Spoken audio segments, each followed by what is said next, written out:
Hey, good morning, my friends. This is MLive Chief Meteorologist Mark Torregrossa. Thanks for joining me on the MLive Morning Weather Update. Pink Floyd said it best. Is there anybody out there? I don't see anybody talking to me yet this morning, so hopefully you're there and hopefully you got a good rain. Some places did. I've seen reports anywhere up to, anywhere up to 2.5 inches. Some places got an inch, and I'm sure there are places that will be missed. I am going to be posting on that later on. About noontime is when the whole map comes down of where all the rain fell, and it gives us a good feel for who got the rain and who didn't. Now, I'll be honest, this week I don't have all the answers for the far south as far as rainfall, because there's a couple little pieces of rain, little areas of rain that could miss you.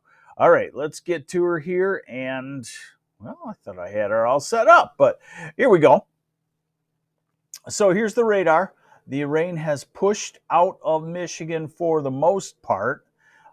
Maybe still some drizzle or light shower left in the far south, right along the border, but that'll be done in the next hour or so. Satellite picture shows quite a bit of cloudiness, trying to thin, and we will eventually break into at least what I would call a partly sunny sky for the day. Now, as we look out into the future, we'll look to our next rain system, and you see that back up in North Dakota. Hey, good morning, folks. I'm seeing you now. Shirley O'Connor, good morning from Coldwater. And Karen Jacobs from Bay City, good morning. And Sharon Mumby, good morning to you. Jane Logston, Huntington, Indiana. Yes, and Laura McVicker is finally happy we got some rain. And yes, when it gets dry, you know what? Us gardeners, we're all happy we get some rain, because it's a lot easier to have a garden more successful when Mother Nature puts the real stuff on it, the rainfall. Okay, so we're looking at that clump of storms up in Montana and the Dakotas, and the cloudiness that's out in the south and west. And that's our next storm system. And that gives us the dilemma.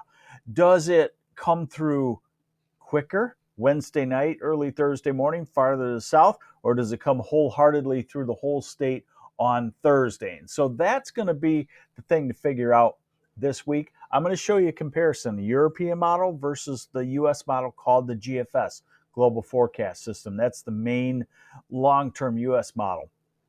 And European is generally known to be the best, especially with systems like this. So I'd probably lean toward it, but we'll just have to see. The GFS has done some pretty good at times too. So here is the radar forecast into today, right into noon, and we should be done all across Michigan with rainfall. And then this evening or overnight, maybe the far south gets nicked. This is 10 tomorrow morning. And so I-94 southward tomorrow could have some clouds and some showers. Okay. But you see, it goes basically Kalamazoo to south of Lansing to the Detroit Ann Arbor area. And then on into Thursday. Now, this model does not have any of that rain, but this isn't a great model for long term. So that's why we're going to look at the comparison. First off, we're going to look here now at the European. So this is Thursday morning at 8 a.m. and then 11, 2 p.m.,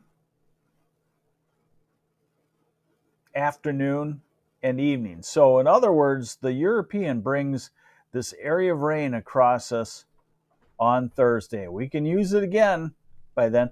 Now let's look at the US model. The US model is a little different. It does it, this is Wednesday night, and it's leaving for Lake City later from Huntington, Indiana, says Jane Logston. Lake City, going to be gorgeous. They've had some rain, and you're looking at 75 to 80 for afternoon highs. So this is the U.S. model in the middle of the night, Wednesday night, early Thursday morning, and afternoon, and it's kind of done. So a lot different of a look Thursday. See that right there? So we'll just have to see which one is better. Generally, the European model is better. All right, now temperatures this week, for the most part, are going to be gorgeous. For the most part, it's the payoff for living in Michigan in March and the first half of April. I'm not even going to say the winter's bad because I like winter, but by March, we're all pretty well sick of it. And certainly April 1st, we're all sick of it. And April 15th, we pretty much all hate the winter that we have here in Michigan for the most part. So this is the payoff week. Get out and enjoy it. This is today. So I'm going to say we have 2 hot days in the far southeast: Detroit, Ann Arbor, Monroe area, Adrian. You get 2 hot days in the next 10. The rest of us, some warm days and some very comfortable days. So highs today, upper 80s all the way up to Saginaw, Bay City, maybe West Branch, or let's say Gladwin, Mount Pleasant. 84 in Grand Rapids, near 80, Traverse City, 75 in Charlevoix.